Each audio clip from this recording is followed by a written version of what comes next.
আমরা চাই মেয়েরা মার শেষ বয়সের ভরসা হতে। শেষ বয়সে মাকে আমরা একটু হাসি খুশি রাখতে চাই। লেখাপড়া শেষ করে কি হওয়ার স্বপ্ন রয়েছে? লেখাপড়া শেষ করে একটা ভালো জব করার ইচ্ছা আছে, গভর্নমেন্ট জব করার ইচ্ছা আছে। বাবা ও মায়ের ভিতরে সবথেকে বেশি আদর কি করে? মা করে। মেয়েদের তো বাবারা বেশি আদর করে, আপনার ক্ষেত্রে মা, বিষয়টা আলাদা একটু কেন?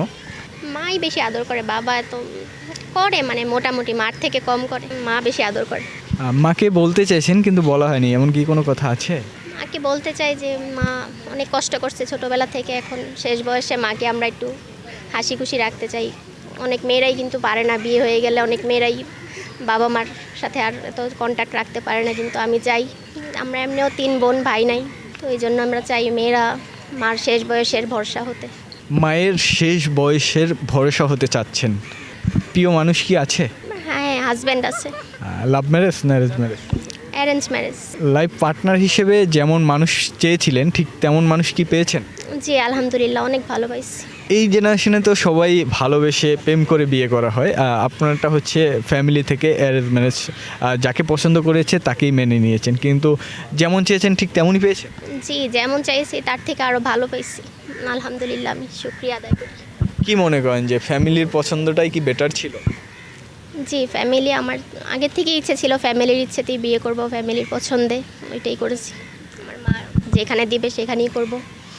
হাজব্যান্ডের কাছে কি ভালো বউ হতে পেরেছেন? এটা আমার মনে হয় হইতে পেরেছি, এখন উনি থাকলে আরও হয়তো ভালো করে বলতে পারতো, এখন নিজেরটা নিজে কিভাবে বলবো। প্রিয় মানুষটিকে রেখেই আজকে রমনা পার্কে চলে এসেছেন, কারণ কি? প্রিয় মানুষের সাথে আসছি, গত সপ্তাহে আসছি, এখন এই সপ্তাহে বলে তুমি বান্ধবীদের সাথে যাও, সবার সাথেই তো ঘোরাফেরা দরকার আছে। সে আপনাকে কতটুকু ভালোবাসে, আর আপনি রাগ করলে রাগ কীভাবে ভাঙায়? রাগ ভাঙায় তার হচ্ছে সবচেয়ে বেশি ভালো লাগে তার কথাগুলো, এমনভাবে আপনাকে বুঝাবে, মানে বুঝায় বলে আপনার রাগ ভাঙায় ফেলতে পারবে, আপনি নিজেও কথা বললে বুঝতে পারবেন। একটা সংসার সুন্দর করে সাজানোর জন্য একটি মেয়ের কি গুণ থাকা উচিত? সর্বপ্রথম নম্র ভদ্র হতে হবে, নামাজি হতে হবে, তারপর পরিবারের সবার কার কোনটা পছন্দ সেই সম্পর্কে আগে দায়িত্ব নিতে হবে, দেখাশোনা, সবার দেখাশোনা, শাশুড়ি আছে, ননদ আছে, যা আছে সবার ঠিকমতো দেখাশোনা সবাইকে করলেই। শ্বশুর শাশুড়ির কাছে কি ভালো বউ হতে পেরেছেন?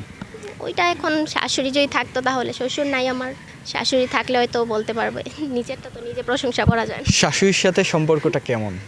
জি আলহামদুলিল্লাহ, অনেক ভালো, একদম মেয়ের থেকেও বেশি। জি।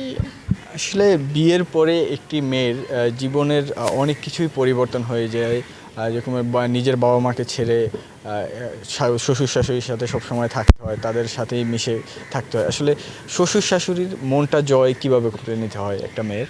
হচ্ছে শ্বশুর শাশুড়িকে কোনো শাশুড়ি মনে করা যাবে না, নিজের মা মনে করে সব কাজ করতে হবে। যদি আমি শাশুড়ি মনে করি যে পরের মা, তাহলে তো হবে না, তাহলে তার সব কাজের মধ্যে আমার একটা থাকবে যে ধরো এটা পরের মা, আমি কোনো কাজ করব না, কিন্তু নিজের মা মনে করে কাজ করলেই সব কিছু হওয়া যায়।